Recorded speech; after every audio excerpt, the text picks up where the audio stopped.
Lobster Productions. Guess you guys aren't ready for that yet. But you kids are gonna love it. Things are going to start happening to me now. I think Tyler is amazing. And I'm a fan of this show. I've watched several episodes. Thank you, Tyler. Thank you, Tyler. You stink, Tyler. Never promise Crazy a baby. Oh, I like that. That's a cool idea. Are either of you homosexuals? I go both ways. What do you think? You mean like flaming or? No, we're not homosexual, but we are willing to learn. But I do wonder, for others, in other cases, whether libertarianism today is just an excuse for many on the right to act selfishly. Look at me. And then some fat asses in Washington started having opinions. The Olympic Committee started having opinions. You bitch, I know you. You started writing your opinions. And it just makes me wonder, you're dead, bitch. You know, why are you doing this to this poor guy? I don't care. I'm a libertarian. What I'm getting is, did you vote for Joe Jorgensen or Trump? Who? Joe Jorgensen. That was the perfect answer. Thank you.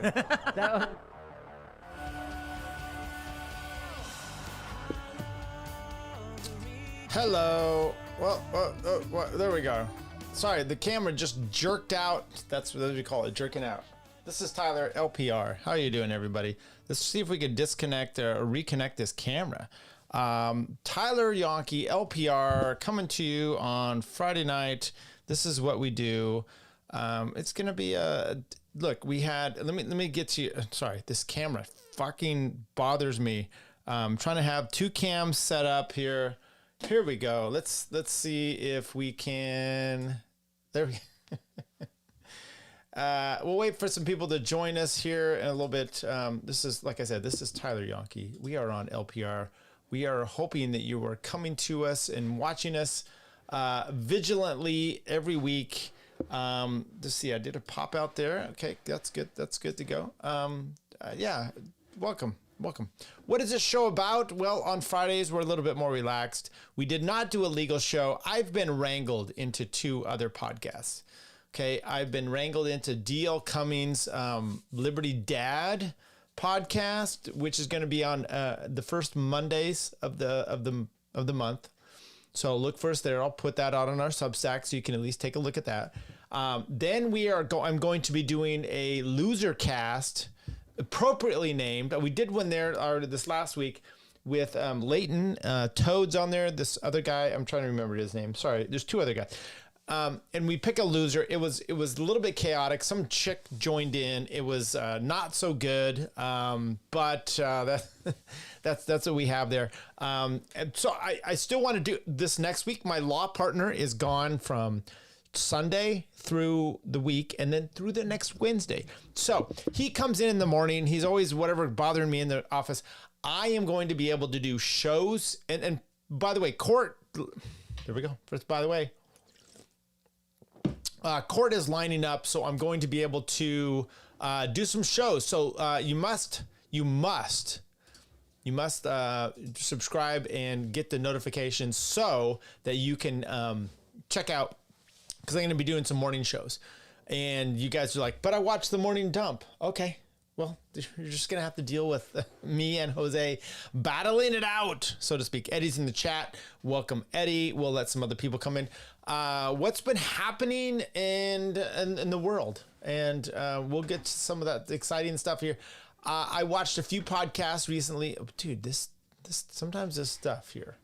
What did I watch recently? I watched Dave Smith and Zulu.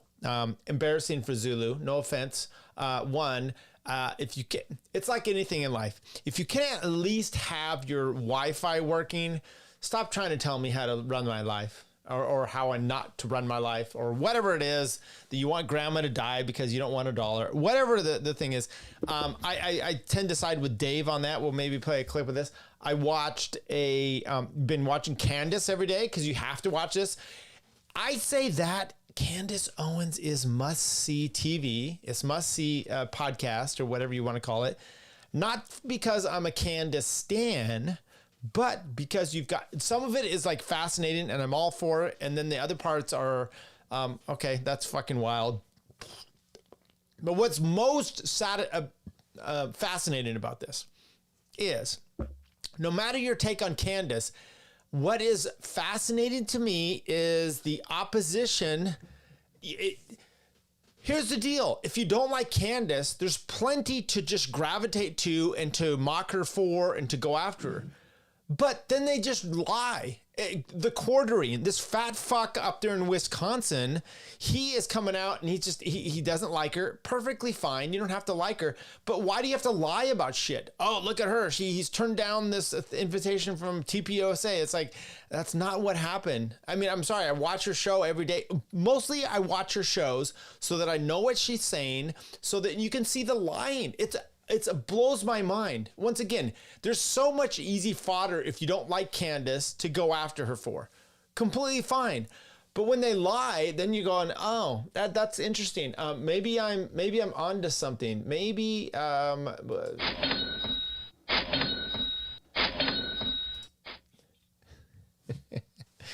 maybe I'm onto something. Maybe I'm onto something there.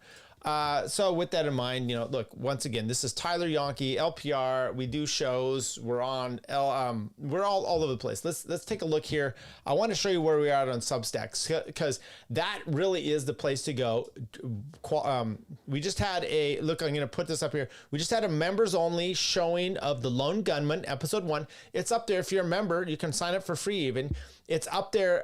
The member just watching it. It was literally JC and I God love him. It was just JC and I watching this together, but we're going to watch more of these shows. So I should get it to a point where I'm watching them. So it's we're scheduled on a place where everyone, knows what's going on. But with that in mind, here you go. Go to Substack, tyleryonke.substack.com, become a member. You can pay if you want. You don't have to. It's free. But we are going to be giving you some quality. So if you want quality and you want to tune in, go over there. That's really where the place is. We can have some chat.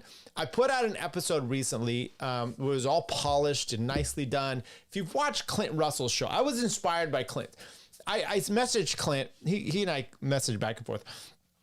And I had said, look, Clint has said for years that he wants to be the Joe Rogan, right? But his show isn't Joe Rogan-ish, okay? It's just, he's not. I'm sorry. But you know what he is kind of like if you watch it, and you're going to laugh at this maybe though?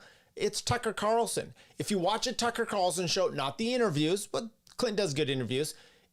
Clint has gotten to the point where he does a polished show. I really, really enjoy it. He'll play a clip open. He'll have a commentary. Boom, he does another clip. He doesn't even introduce it. He just, boom, plays another clip, and then he pontificates off of it. And I was like, there's something about the way he's doing these shows lately that I really haven't been enjoying. So I did my effort. Fucking camera just went off again.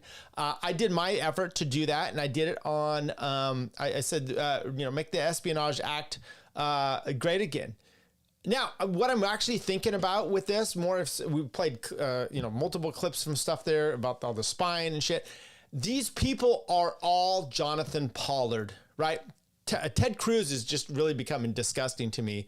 Mike Pompeo, Pence, Trump, a lot of these, they're just like that all over the place. Okay, so I saw Zulu and I saw Dave kind of debating with Jacob. I'm going to be on a podcast with Jacob, Deal Cummings, and some others about dad stuff. We'll throw that out there. I'm on this one with Loser Cast with Leighton. We're kind of competing with Skanks, Legion of Skanks, I guess. I don't know if that's really competing with that.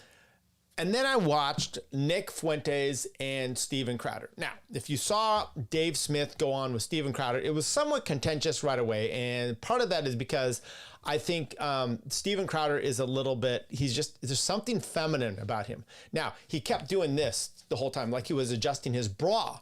I believe he wears a strapped chest, holster, but it's almost more gay the way he's doing that. So anyway, he has Nick Fuentes on. I watched the interview. It was wild swings of emotions for me, which is this camera.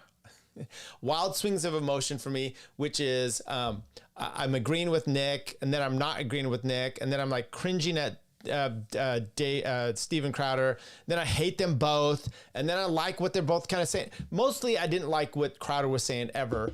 And it's just that he had a weird demeanor. He went on, when Dave was on there, he was just antagonistic the whole time. And it was like, you don't love Trump. You don't love Trump. You don't love Trump. And he tried that with Nick, and it kind of worked. And they were a little bit more cordial. It was interesting to see that they were a little more cordial. What was odd was their talk of economics. I thought their economic talk was disturbing. And I actually sent over to Bob Murphy. I said, hey, Bob, show idea. You should get these two guys, you should take your clips of them from the show, and you should play it because of the economic stuff. Now, let's take a look here. Let's just play random stuff here that they're talking about. Yeah, 100%. And, you know, I had the same experience with Candace. I went out there because him and I... Okay, just to give some context, Nick is going to talk about his time with Steve, what's his name? Tucker. My biggest, not my biggest, by the way, watching this with these two, when they talk about economics, I was shocked about how poor an economics person Steven Crowder was. I wasn't shocked that, Nick was. To me, you're like, oh, he's an anti-Semite. I'm like, no. He's an economic illiterate. Let's be more concerned about, who cares if he hates Jews?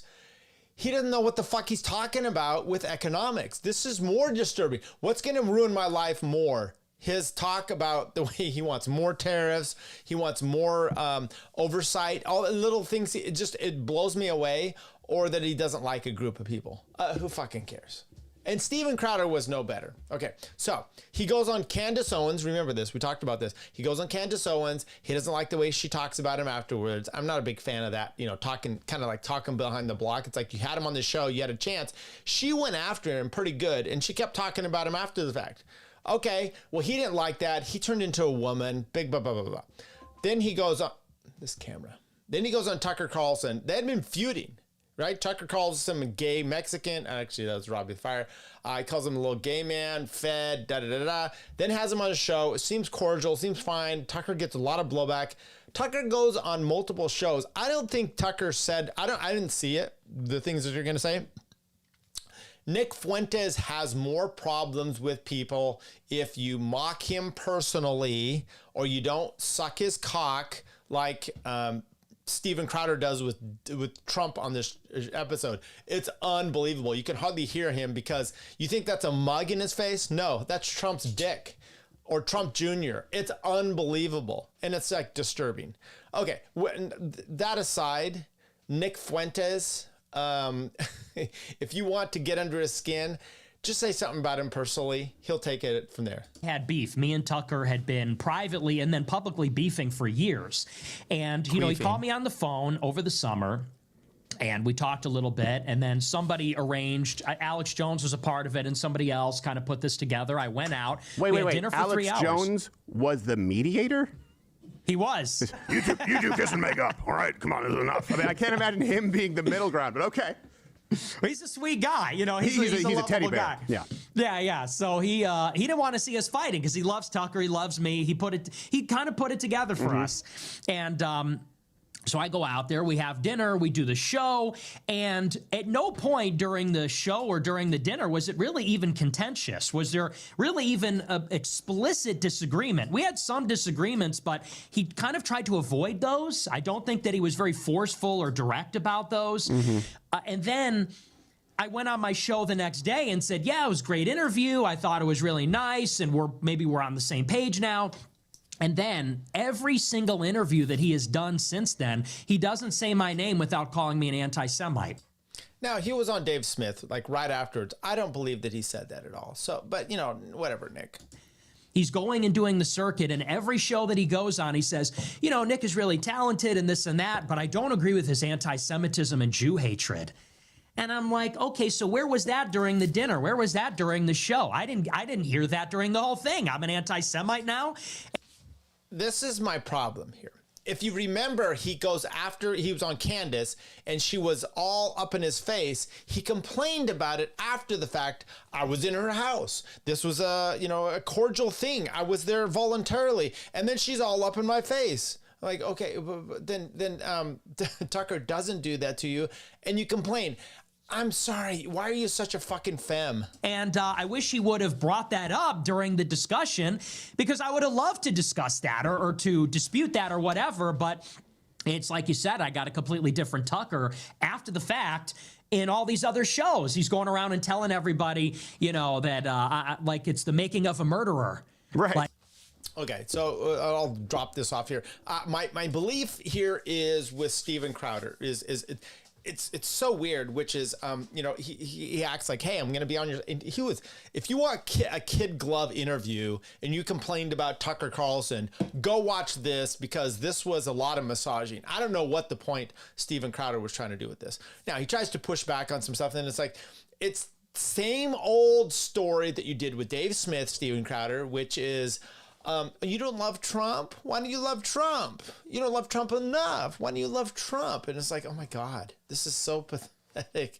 It was really pathetic. It wasn't my favorite one. I've seen much better interviews of Nick Fuentes. And, I think Steven Crowder's, the reason he's taken on Tucker like this, one, there's jealousy, but two is because he does probably want to pull the trigger of the anti-Semitic thing. It's a weird little dynamic he's playing there, which is I'll have Nick on, you can have Nick on, and then I'm going to bash you for the way you treated Nick after the fact. Really? This is it was kind of baffling to me. Okay. We've got a few things in the news here. This one, we're going to start with this, and then we're going to proceed from this going forward. Now, look, we're later on tonight. It's 7:30 on the West Coast. It's 10:30 over on the East Coast. I don't know if anybody even fucking knows that this show is going on right now. But if you do, please get in here, because, Eddie's in here. Eddie's in here. Let's see. I want to see if we have anybody. We've got really a few people watching. Okay, that's good there. A few people watching over on Rumble, maybe. Okay, that's good. Over on X, there's a few people over there. Come on. You guys can send some rants. You can send some super chats. You can do all that kind of good stuff. Let's just get involved in this game here. Now, what I want to talk about here is Kash Patel. This motherfucker, he and Dan Bongino, they allegedly get the pipe bomb attempted. By the way, no pipe bombs went off. So think of it. You can't just say, oh, like he put a pipe bomb out there. It didn't happen. Yes, it's like attempted murder, okay? Or attempted mayhem or whatever you're going to be. It's an attempt. It didn't happen. You don't get prosecuted to say, I'm sorry, the charges are different for murder. Sorry, you get prosecuted for more harshly for being a successful murderer than you do to be an unsuccessful murderer. Okay, so you attempted murder is different. You're not going to get as much time for attempted murder as you are for murder. Just throwing that out there. Attempted pipe bombing, once again, is not the same as a pipe bombing. Now, the difference there is you can understand that maybe someone's like, I didn't intend to actually hurt anybody. And okay, well, you have to have what's called an overt act. Well, imagine placing a fucking bomb in under a place or wherever it's going to be is the overt act. Okay, going there, driving there, placing the bomb. That's definitely an overt act. Goddamn, my camera. However, was anybody intended to be hurt? Well, there's a lot of things that are going to be at play. Someone's been caught recently, though. The Blaze ran this with Steve. What is his name? Steve Baker. He had actually been at J6, been arrested, had to serve some time. He was supposed to be a journalist. I don't know. There's some weird stuff about him. Then he comes out with this story about this gate. And what I mean by gate is it was like, doing an analysis of who this is. And they evidently matched it up, the walking, with some female CIA agent. Okay. And they're like, oh, interesting. It's an inside source. What is Dan Bongino and what has Kash Patel been saying this whole time? It's an inside job. It's an inside job. It's an inside job. Now they're on the inside. And now suddenly when this story comes out, boom, you get an arrest, and it's Norbit. It's Eddie Murphy playing a nerd. It's the most fascinating thing. It's a black guy. You don't expect this to be the case.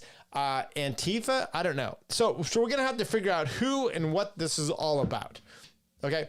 However, let's step back a bit, because things that were in the news this last week.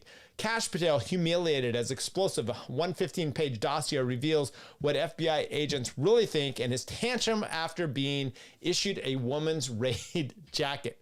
This is important. And I say this is important because I think Kash Patel is way over his head. However, I also think that the FBI is a piece of shit organization. It shouldn't exist, blah, blah, blah. Kash Patel was perfect for running this, but he was on your side. He was the one saying these kind of things just not too long ago.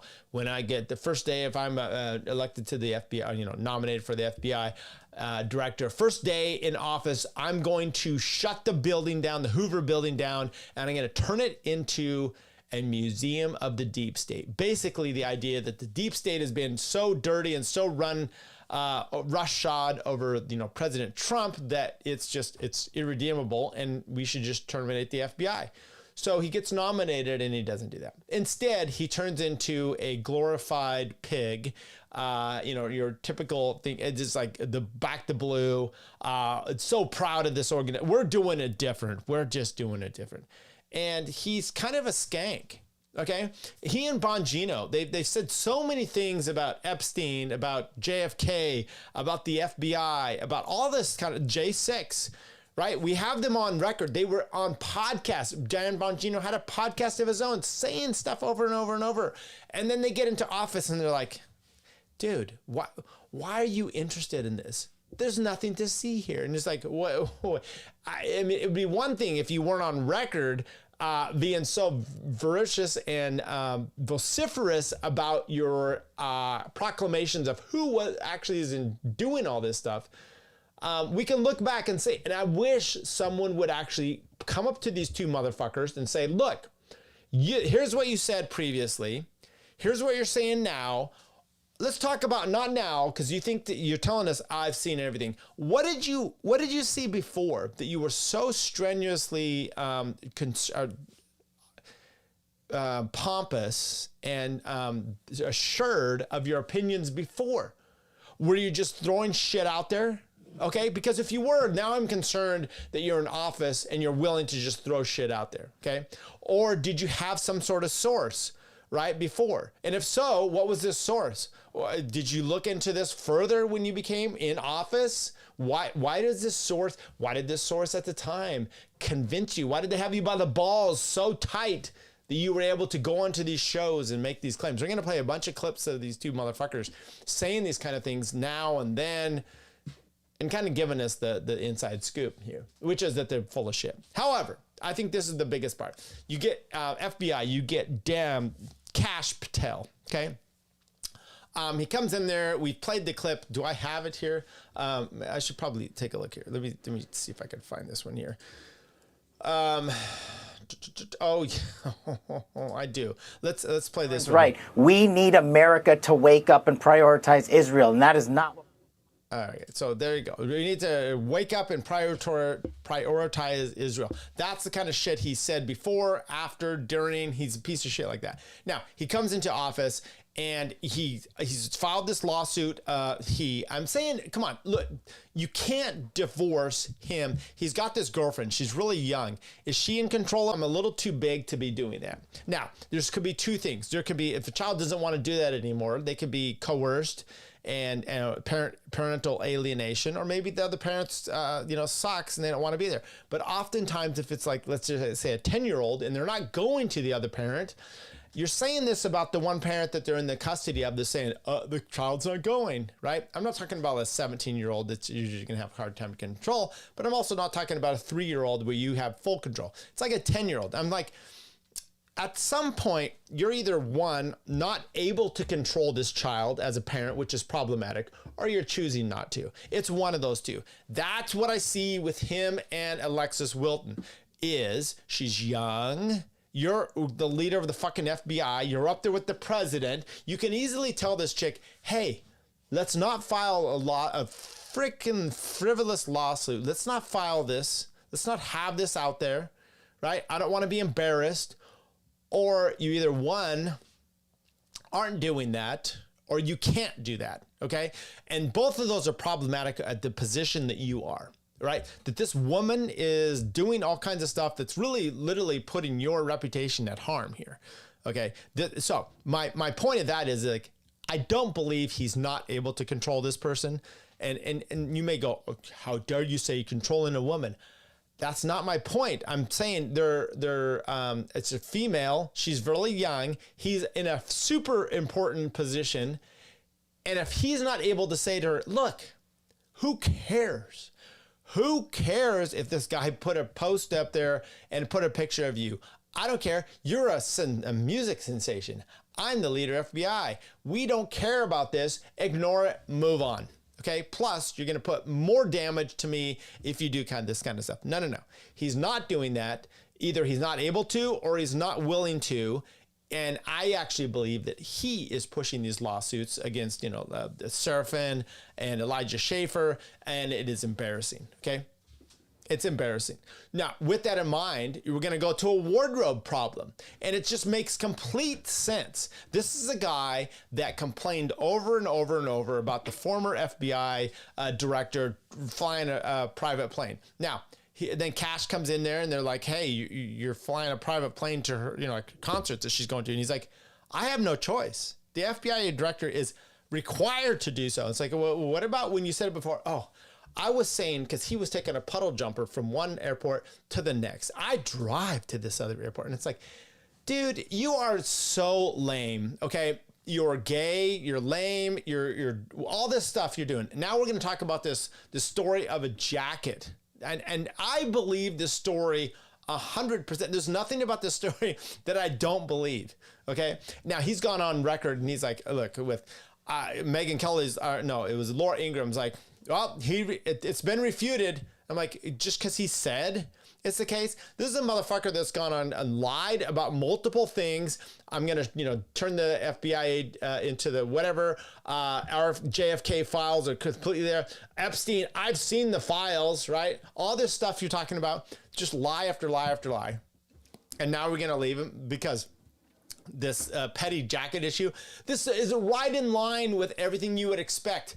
This is the kind of guy that would be on Housewives of Beverly Hills or Housewives of Virginia, whatever. And he would be acting exactly this way. Matter of fact, if his girlfriend was on one of these shows, he would be the husband that would be on there all the time. And at some point you're like, I thought this was Housewives, not House Husbands. Why is this motherfucker on there all the time? Let's get to the article. A scathing 115-page report into the state of the FBI under Kash Patel has exposed turmoil and friction as agents turn on him, and even Trump administration allies admit he is out of his depth. It's been happening all the time. The only people that think that he is doing a good job is Benny, right? Whatever, Benny Johnson. He thinks it's like, yes, we got Antifa, and it's like, by the way, by the way. Hey, say what now? What's up, Tyler? Welcome to the chat. I don't know where you guys have been, but yeah, welcome here. If you watch the Crowder interview, and a little clip that I played there earlier, it's so, at least I give Nick some of this, which is, Steven Crowder will just do the simple thing. It's like, I need to know, where you stand. Are you left or right? Oh, okay. Well, you're evil, and then you're amazing. It's like it's a button that goes off, tells him when to laugh or not. By the way, there's another by the way. He also tried to use some comedy on Nick, and it was a lot of, let's see if I have it was, heck up my soundboards. A lot of this. Yeah. A lot of that, not a lot of this. It was pretty pathetic. Okay. The bombshell report, written by an alliance of the active duty and retired agents who rallied against former President Joe Biden's DEI policies, described the FBI as a rudderless ship and all fucked up under Patel. Barely 6 months into the job, Patel has already been mired in controversy over his use of government jet to visit his girlfriend, country singer girlfriend Alexis Wilkins, and his astonishing decision to assign a SWAT team to protect her. Yeah, he's just... the damaging new dossier obtained by New York Post Miranda Devine detailed an embarrassing tantrum Patel allegedly threw after the assassination of conservative commentator Charlie Kirk. Patel reportedly flew into Provo, Utah on September 11, the day after the killing, and refused to disembark the plane without an FBI raid jacket. He did not have his own and was so concerned about the optics that he pulled Salt Lake City FBI agents from the investigation, ordered them to find him a medium-sized outerwear. Medium, who's buying it? He's a medium. They eventually tracked down one he could wear, but it belonged to a female agent. This is so appropriate. This is so appropriate.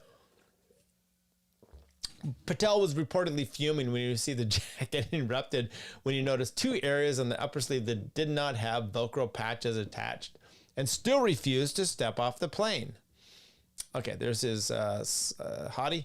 Ultimately, members of the FBI SWAT team took patches off their uniforms and ran these patches over to Patel to stop Patel's outburst. Only then did he disembark the plane, the claim reports. The alliance revealed sources who contributed to the report and openly supported Trump described Patel as not very good and noted he may be insecure. But that's an amazing comment. May be insecure. That is so indicative of what I just spent the last 15 minutes describing him as, right? This weirdo that has this young girl. I think the insecurities are off the chart, and that is why he's filing these lawsuits. And I'm dead serious. I believe, sue me, Patel and Wilkins, that he is the person behind filing these. As I said, if my wife was out there, I didn't say this actually, if my wife or kids are doing something and I am going to be it's my reputation that's going to be hurt, like my law firm or something. I'm like, fucking, you're not doing this. Back the fuck down. We'll deal with this another way. We're not going to go out there and we're not going to humiliate ourselves and prostrate ourselves in this direction. He's not willing to do that. Insecurity. 100%. Yeah, there we go. 100% insecurity. He's a weak male. Ultimately, okay, the only insecure. Patel, a MAGA loyalist, who once said he would shut down the FBI building on day one and accused the Bureau of being part of the deep state, was appointed after a 51-49 vote blistering battle between the Democrats and Republicans. His appointment was just one of a series of controversial Trump nominees to make it through confirmation along party lines. The Republicans had enough senators to confirm them without bipartisan support. By the way, there's another, by the way, that's like 5. I'm happy he was confirmed. I'm happy he was confirmed. And the reason being is because I'm not a fan of the FBI. And if you can just do this kind of shit and show how pathetic these people are, I'm all for it. Okay? I'm all for it. What did the chat say? Here we got JC in the chat. JC's coming in hot. Smash the like button. Yeah, please do smash the like button. The FBI started his career as a public defender. He later worked as a prosecutor in the Justice Department. This is my problem with attorneys, or a lot of these people. Never a day in public. They've never had to do billing. They've never had to go out and actually acquire clients. I think it's all pathetic. And then they go up and they do this kind of shit, and they're wannabe Republicans in there, and it's like, you're no different. I'm sorry. You're a public defender. You're working for the state. You're a prosecutor. You're working for the state. You're the FBI. You're working for the state. Have you ever fucking had to make payroll? Have you had to do these important things? No. You just glom onto the state and you just suck the tit. I'm with Zulu on this shit at this point, right? They cited Patel's eagerness to address public the immediate aftermath in Kirk's assassination would led him to incorrectly announce that the investigators had someone in custody when they did not. Yeah, later he did a disservice to the FBI by breaking with the Bureau tradition and norms by taking credit for the good work of other agencies, one agent revealed. Patel seemed to imply that the outcome of the investigation would not have been possible without the direct involvement. Both he and his deputy Dan Bongino facing scathing criticism in the report for their unfortunate obsession with social media. I will say this. J6 attempted pipe bomber, Charlie Kirk, Epstein. Who are the three that you're seeing? All these things, and I get it. They're the face of the FBI. How would you like to be the person in charge of? Let's say this pipe bomber is legit. Okay, you actually get him, and he's the one. You did the work. Then you get this motherfucker out there, and you get Bongino out there, and they're taking credit for all this. That would piss me off royally. I mean, there's no way they're doing the work. And they're like, yeah, our people, whatever. I'm like, I don't know. Look at these two. Patel's girlfriend speaks out. Should we play this clip? 30 seconds here. I blocked the word honeypot from my Instagram comments, if that tells you anything. There are a lot of people out there with age differences. I feel like a couple minutes talking to me, you probably couldn't picture me dating a 26-year-old. And then I think there's a separate faction that's upset more because they haven't gotten into the Epstein files. They don't have this list in their hand, and they will go find it with pitchforks. There's been some hate. It's just wild to me to see where these things came from. If you say you're not a spy, everyone goes, oh, that's exactly what a spy would say. It is what a spy would say, but I'm a little bit more concerned that she is confirming what the FBI has or doesn't have. This is the problem, honeypot or not. Is she cleared? Did they clear her? You know, I don't know that she should be knowing this kind of shit. Unbelievable. Okay, so that's your boy. What you call it? Kash Patel. I wanted to see here because I had some other. Let's go to some bookmarks. I got a bunch of bookmarks here. Let's start with this one. I want to say congratulations. I think they're in order. Why is my mouse not working here? Nancy Mace, it looks like she's pregnant. Season's greetings. I posted this, a response to this. I just said, congrats. Because I don't know what she's holding her stomach for, but I would assume she's pregnant. I just said, who's the baby daddy? So I'm sure I'll get some hate of that one. Evidently Milo went on Tucker, talked about gay people and then that they're not legit, and then called Megyn Kelly fat, and she freaked out, and I'm like, but are you still fat? I mean, let's be real about this.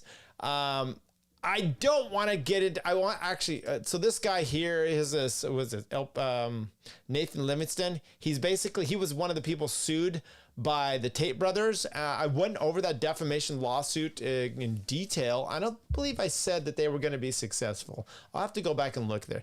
Evidently, everyone's getting dismissed. Now, this guy said with prejudice, or without prejudice, which means they could still refile it. Who knows? Let me see. Let's lighten the mood a tad bit here. You guys have probably seen this because this thing is getting a bunch of views here, and this is a no-brainer to me. This is really a no-brainer, and you do want to come to me for your cycling testimony. So this is a guy here. And of course, the person that posted said, "What are your thoughts?" There's no thoughts to have. If you're a dummy, you're gonna have the wrong thoughts here. But here we go. Okay, they start out with this guy. Oh shit. Okay, first of all, he really didn't even hit the car. Okay, if you watch it, we'll do it again. Now he's got a bike path and he is cruising along here, and now it looks like he's with his buddy. You can have these bike cameras that are like do a 360 degree, and so I don't know if that's why it's this, or if someone's on him. It almost looks like it might be the one where it's like the 360 thing. But we've turned the volume down here a little bit here. So he's on this bike path. Most bike paths, you're looking at 15 miles an hour is your maximum. This dude's at least doing, I would say, about, I'm guessing, just the way he's cruising here, he's about 24 miles an hour. Now, you've got a moped going the other way. They're not supposed to be on these bike paths either. These are for walking and riding your bike. and they're gonna say, who's at fault? Now he's fucking flying here, and he goes, he headers into the car. Now, if we look at this in slow-mo here, I can't actually do slow-mo, but if we look at this here, past the person that's also not supposed to be in there, looks left, looks right, then tries to brake. He does brake. He endos, and then hits the car. The car is not really hurt at all. Okay? There's no question in my mind. Okay, so someone was following him and filming him. They're like, who's at fault? The car's not at fault. Did the car have a stop sign? No, the car doesn't have a stop sign. There's a crosswalk there. But you can't just burst out and expect this car. And I'm an avid cyclist. You can't expect this car to stop. I mean, this guy's a dumb fuck. That's all I'm telling you. And you can be like, whatever you want about, you guys can hate cyclists. I don't hate them. I am one. But this is a complete dumb fuck. I would never do this.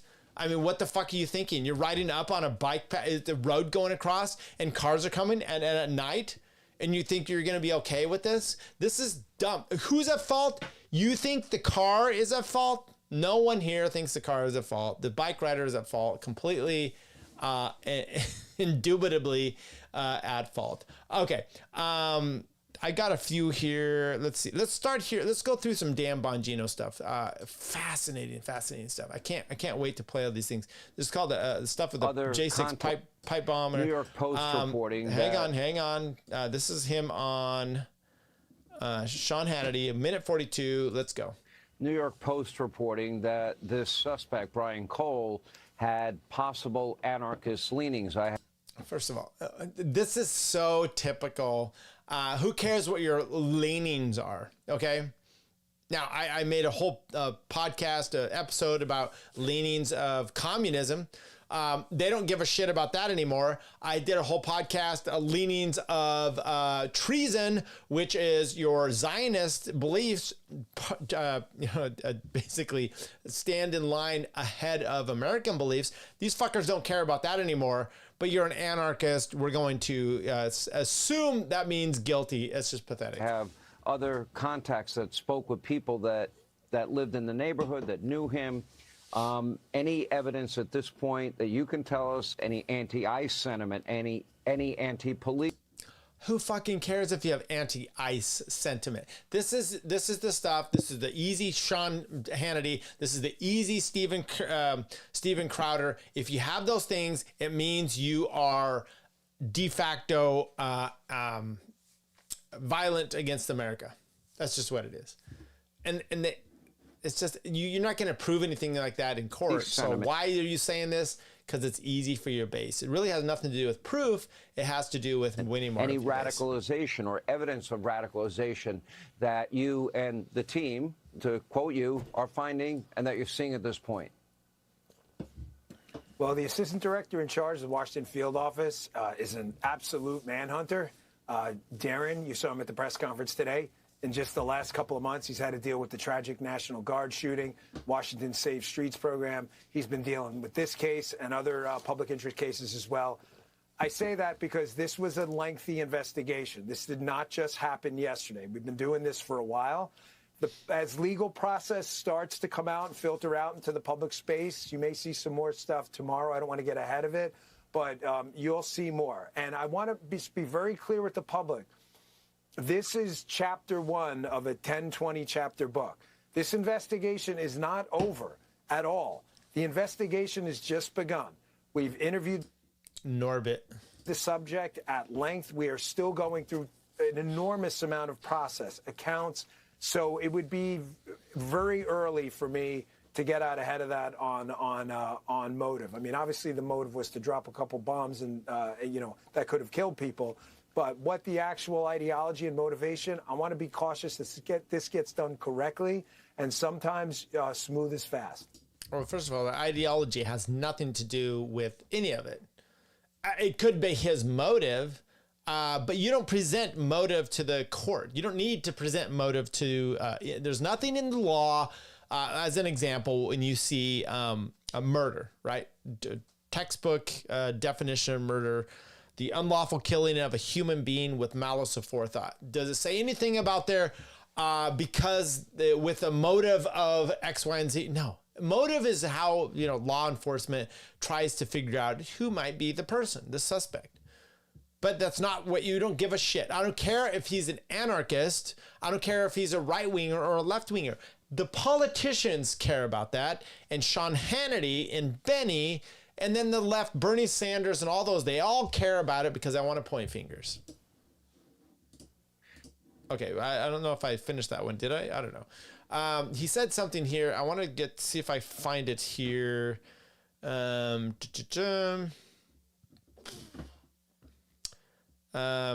Patel. There's a lot of people talking about this kind of stuff. So I want to. Okay, here we go. This is another one with Hannity, and this might be the one where he talks about when he was doing podcasts, how he wasn't really that I don't good. know if you remember this. This is before you became the deputy FBI director. You put a post on X right after this happened, and you said there's a massive cover-up because the person that planted those pipe bombs, they don't want you to know who it is because it's either a connected anti-Trump insider or an inside job. You said that, long before you were even thought of as deputy FBI director. Yeah, that's why I said to you, this investigation's just begun. We are pretty comfortable. We have our guy. I think as legal process starts to surface and information, facts start to come out, the public's going to be very comfortable with the investigation that was conducted under Director Patel and his leadership. He's been great on this.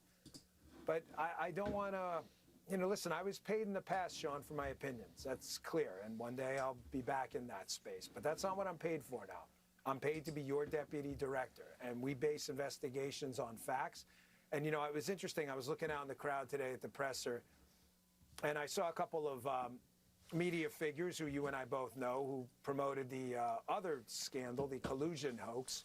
And I thought to myself, the difference between us and them is, we evolve. As information and new inputs come out, we can produce different outputs because that's what we believe in. We believe in facts and investigations guided by facts. There were people out there in that crowd, I'm sure still believe in this collusion fairy tale hoax.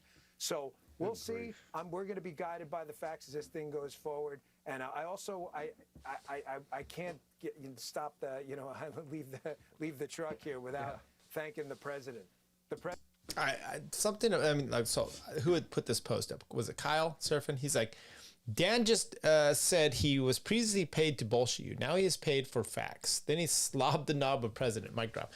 I think he's a little bit hyperbolic with that statement, but only a little. That is kind of what I feel with this. When you listen to the shit that this guy had said previously, no one is. He's like, look, we've evolved. Okay, but you got to your position by just spouting random shit.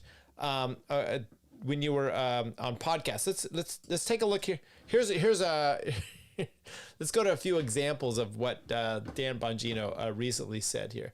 Okay. And you don't trust anyone, me included. We don't bring receipts. Throw it out the window. I don't know. There's something about him that's just really unnerving. Let's see what. Dan, you want to take that? Yeah, sure. I was smiling at you because I certainly remember the moment. Darren remembers it too.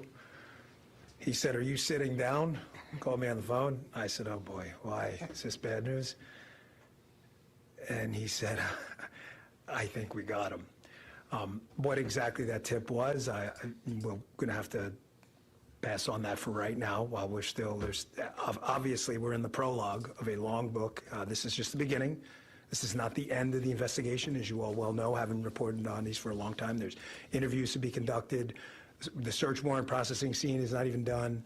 So we're at the early stages, so that's the only reason I hesitate to tell you what the exact tip was. But yes, that was absolutely the moment, and it was due to the diligent and incredible work of a team in the Washington field office that came in and just scoured through this over and over and over and over again. In general, was it forensic? Was it a phone call? Was it something about a vehicle? We'll just leave it generally forensic evidence. Yeah, it's fair enough to say. it is a bit odd that this did. Oh, first of all, ban Photoshop. If it's not too late, what are you drinking? I'm on my second Voodoo Ranger. Don't call the cops. I'm on Deep Clarity IPA by Knee Deep Brewery here in close by me in Auburn, California. They just put a brewery within walking distance. However, the wife and I went. We had our dog. She had 4 lessons. She's a new puppy. We took her to this training thing. It was like a group session. The last of 4, she graduated. I think they promoted her on without her. She was okay. But before that, we took her to what's called Lazy Dog Brewery. Okay, they have food and whatnot, but you can take your dog there, but you have to sit kind of an outside. It's enclosed outside, so there's a fire pit. It's freaking cold here now. I mean, 40 degrees. So we went there. I had 2 drinks there, and then we went to this meeting, and then I'm having one here. So that's what I've had. What were the other ones? Elysian Space Dust. I had 2 of those. And now I'm having this Deep Clarity IPA by Knee Deep Brewery. Voodoo Rangers. By the way, I know there's a vibe, by the way. I know banned Photoshop. You often drink the Voodoo Ranger. I'm a big fan. Is that New Belgium Brewery? I think it is. New Belgium Brewery up in Fort Collins, Colorado. I used to drink out of there when I went to school in Boulder, grad school, and then did a bunch of bike racing, and we'd go up to Fort Collins as well. But yeah, Fort Collins, New Belgium Brewery. They were big in bike racing too. They would sponsor stuff too. So there you go.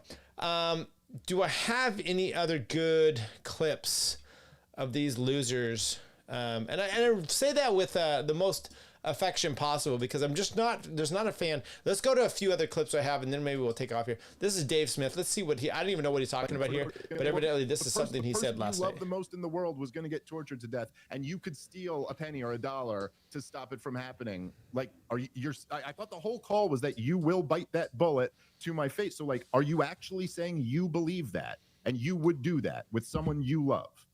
Yes, I believe it would be immoral to steal a penny or rape a baby or any other aggression. I believe that would be immoral, yes. No, that's not my question. I asked, would you do it? I'm asking, my question is so clear. Would you I don't think you should do that. Would you? So you'd allow the person you love the most to be tortured to death before you stole $1 so that you could be committed to your philosophical principle of it always being wrong to steal $1? So that you would have a coherent worldview. Yes. So let me go into why.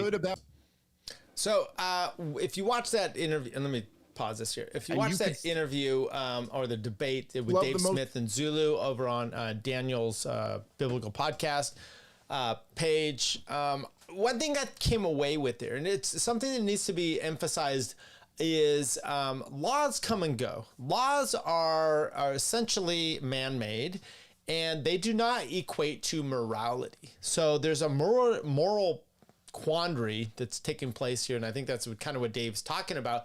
Would you do this? Would you be immoral to do something? Now, later on, Dave leaves the show, and then, he's led for like almost 3 hours, and then Daniel and Zulu are talking, and they're talking about Jesus doing something. Would Jesus do X, Y, and Z to save the world? And it's like, well, he could just do whatever he wants. It's like, how about, because this is all about the non-aggression principle, the NAP. Do you think if Jesus just did something and he's like against your will, but he's just like making it happen, does that technically would be an aggression? But he's saving the world. He's coming again. He's going to do a second coming. He's going to come down. Literally, that might be an aggression on those people that don't want him to come down, right? Is Zulu saying that that's immoral? So some of these things that these people say are just crazy motherfuckers. Okay, here's Dan Bongino. No, this is 5 minutes, him saying shit. This is something else. Gavin Newsom, Nancy Mace, some other people saying some stupid stuff, this and this. Mark Levin.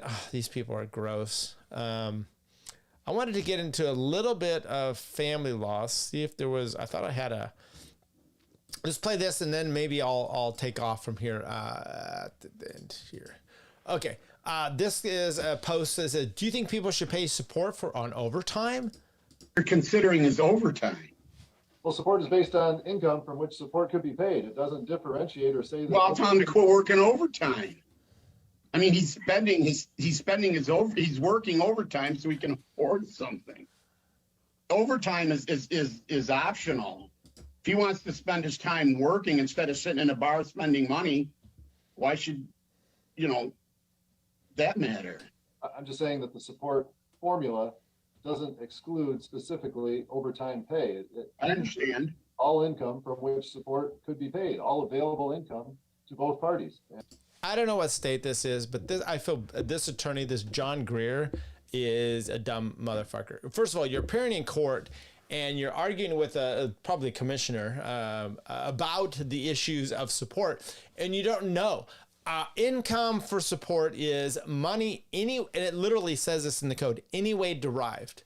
Okay. And then there's some exceptions for this. So your income can be overtime. Okay. It's money you make. And then they're going to calculate that if you're making it. Now, the problem, there's all kinds of little things you can get into here legally, as far as if you want to walk down this path with me, is if overtime isn't continuous and calculable, in other words, like always happening, you'd say, oh, it's a one-time deal, we're not going to go forward on this, but this is the income at this point, and then going forward we're not going to necessarily equate it in there. But you have some parties that overtime happens all the time, and there's case law that says if this is the case, then you are going to calculate overtime as going forward, even because of that. Blah blah blah blah blah. Anyway, it's just I had this this post on here. I just thought it was interesting. Look, I'm not impressed at all with almost everybody in government at this point. It's really getting really disgusting. Let's play this other, I wanted to play this other post here. This is a little bit more lengthy, and it's Kash Patel talking about, there we go. Talking about Tyler Robinson and Candace Owens and some of the other stuff here. Let's go. Let me start with this, the most obvious. Do you believe that we have the proper suspect in custody? Do you believe that Tyler Robinson is, in fact, the man who killed Charlie Kirk? Yes. First of all, let's look at his jacket. He's got the proper FBI jacket on. He's got a nice patch. Do you believe he acted with the help of anyone else? This investigation is being led by the Utah state authorities because it is a murder investigation. So the FBI is a supporting role in the investigative process.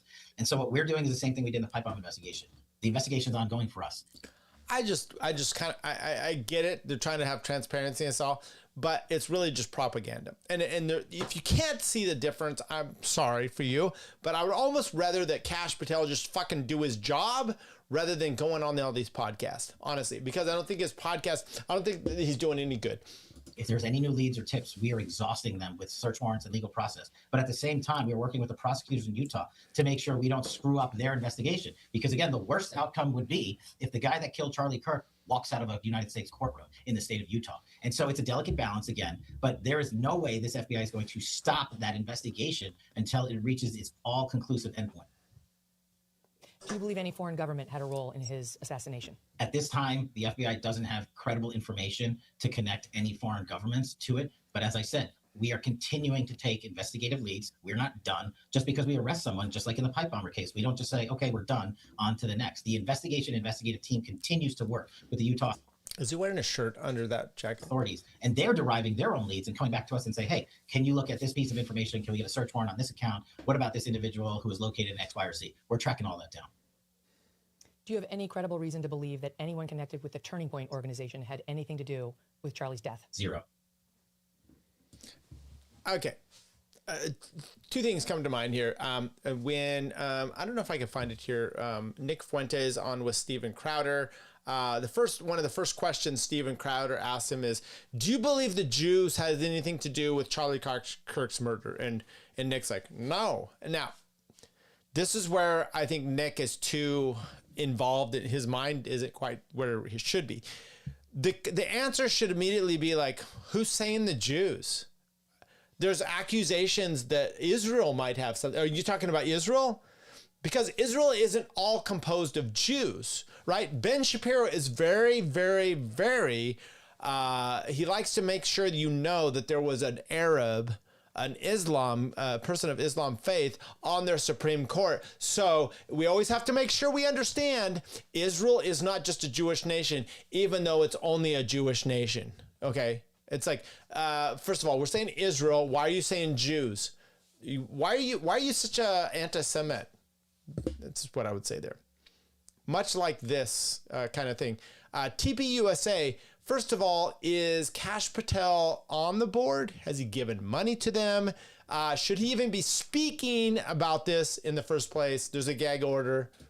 On the subject, there's been an allegation made by prominent podcaster Candace Owens that she's received a death threat, a credible death threat from the French, that a threat has been made on her life, and that the French, she's been told, also may have had a role in Charlie's assassination. Have you looked into either of those? Do you believe she's received a credible death threat from the French, or that the French had something potentially to do with Charlie's death? Any American that receives a death threat from overseas or anywhere in America is going to be fully investigated. So we're not going to turn our eye away from that investigation or any others. If there's anything to it, this FBI will respond to it. Okay, but so far, no. Can you just fucking say if you got if she actually reported it or not? So we are just looking at everything that comes in. We're not going to reject any piece of information. If someone feels that their life is being threatened, we are, of course, looking at it. I can verify that myself, because we've received some very dark things here at our show, and you guys have always been very responsive in looking hard at the people who send them. Can I ask you, Cash, the text messages between Tyler Robinson and his roommate Lance Twiggs, the reason a lot of people think Tyler didn't do it is because they sound kind of fake. You know, the wording. I like how Cash goes, yeah. They sound kind of fake. Yeah, I would put my money on it. Right. Why don't we go to the chat here? JC's joined the chat. Hi, Photobet. Did you cover all 3 hours of the Dave Smith versus Zulu Bloodsport death match? I watched it. Okay, I watched it all. I started it last night. I went a little bit more into last night. I fell asleep. I was watching some other TV shows. I got up this morning. I was heading to work. I was watching some more of it. I finished it, and at the very end, I see a quote or a statement by Jacob. He's like, "Oh, look, I'm going to be on this show with other libertarian dads. Although I don't know if they're actually libertarian because I'm the only ANCAP." And I'm like, I'm on that show, motherfucker. So I said in a group chat, and I'm like, how dare you? Doing your research pathetically. I actually think Jacob does a really good job as a moderator, because he mentioned in there, he's kind of asked about that. Look, Dave Smith goes on with Alex Berenson, and I'm trying to remember the Indian guy that was supposed to moderate it. It was horrible moderation. You've got to control. Look, it has got to be difficult to be a moderator. There's only two things that happen with a moderator.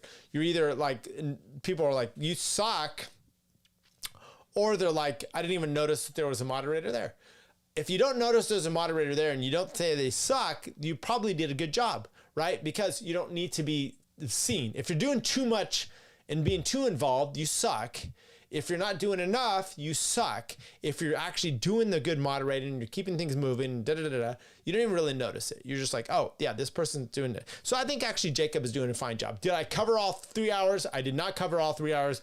There's no fucking way I'm going to do that. I played a little clip here at the beginning. I think Dave Smith is more correct. There's a problem with the Dave actually, look, and he emphasizes this. Zulu's young. He doesn't have family. I mean, he doesn't have a wife and kids. You have different thoughts. He's all like, theory in his head. That's perfectly fine. I love that. Dave doesn't even go out of his way to mock this guy, but this guy deserves to be mocked at some point, because he keeps saying, you can't go on, and I hate this on sports. I hate it, and this is why boxing sucks, or even MMA, when they're going in and they're doing the weigh-in, and they're like, they're all acting so tough. It's like, go fuck yourself. It's like, when you act tough, you put the other person down, and then in the thing, you act like you've been there before. Emmitt Smith, I was never a fan of him, but I loved him because he would get a touchdown. He would set the ball down like he'd been there before, and it'd go separate ways. It's just like, that is the ultimate, right? It's like, you're not dancing on the person's grave. You're not doing all this stuff. Dave tries not to do that a little bit. Zulu kept talking about how he was going to just own him in a debate, and he sucked. No offense. You look stupid. And then what does he do when Dave leaves? Because Dave is like, he's like, well, Dave, you said you were the most consistent motherfucker. You're not consistent. And Dave's like, how about you just not be, how about you, what's the word? Autistic. I don't know why I couldn't think of that. He's like, why don't you just not be autistic about this? And then when he was left, Zulu's like, oh, I don't know, man.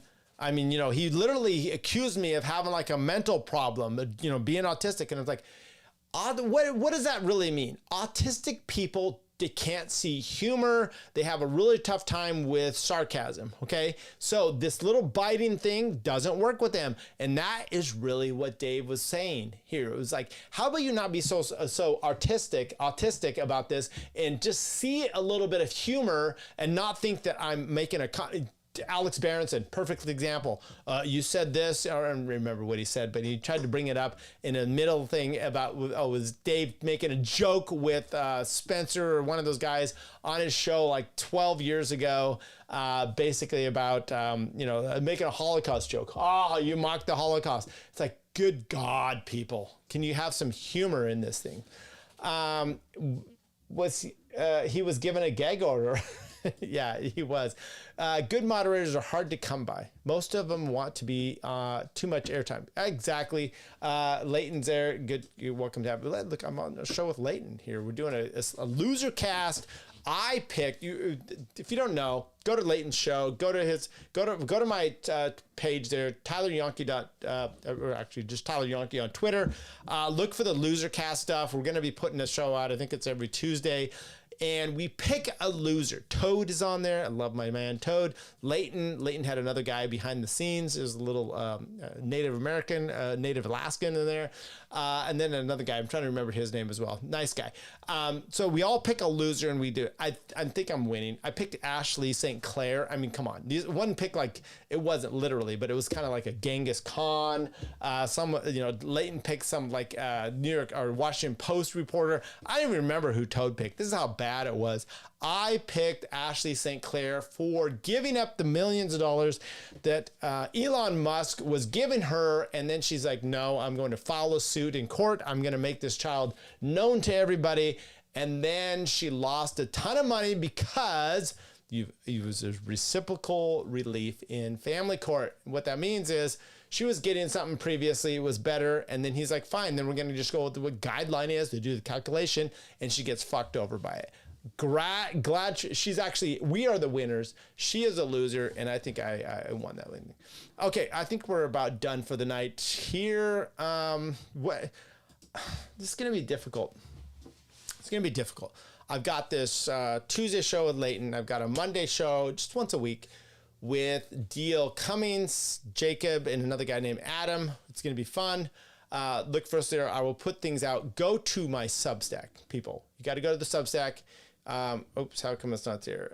So there we go. Substack, tyleryonke.substack.com. Go there, sign up. We did a JC and I, like I said, we were the only two in there watching a show together, an episode. We're going to do more. There's 13 episodes. We're going to watch more. Keep those coming. Don't worry about it. We're going to have those going. With that in mind, but go there. You're going to get, because next week, I said, I don't have court a bunch of times. My law partner's out of the office. I feel like I'm just going to be unadulterated Tyler. I'll do some morning shows. Maybe we'll even contact Jose and we'll get a little bit of there. Oh my God. Hi, Leighton. Oh my God. Archie Flowers on Casted Jeremiah. I saw a tweet by Toad where he agreed with Jeremiah on something. I don't know what the fuck's going on, people. It's crazy in libertarian world, and there we go. Last thing I'll say is who is losing it? Tim Pool is losing it over Candace Owens. I started the show. If you didn't see it, go back to the beginning, people. I'm just lit tonight. It's been great. Tim Pool is losing it over Candace Owens, and for a lot of people you've got to watch her, not because you agree with everything, but so that when people make lies about her, it's so easy to see. And then when you're like quartering, why are you such a fucking loser? Oh, you're a fat fucking slob up there in Wisconsin. I get it. New outro tonight, people. We've got a new outro. I hope you enjoy it. I love you all. I love you all, every single one of you, except for those I hate. Take care. Okay, I'm leaving now. But she's back. And now. Tyler, if you had any clout about you, if you had any like knowledge of the real world, none of us are screaming, "Let's kill Tyler." Tyler says, "My Jewish princess." You low key, you're one of the funniest dudes like in the like Liberty world that I know. more or less eat shit and die. He's just a podunk lawyer somewhere in like rural California. He's an idiot, really. Takes a tough man to make a tender forecast, Nick. I guess that's me. Keep fucking that chicken. Do you see what he just did to Tyler? I feel like you don't get the appreciation for your humorous wit. What are you talking about? I didn't say that. Why don't you argue with something I said, you dumb bastard?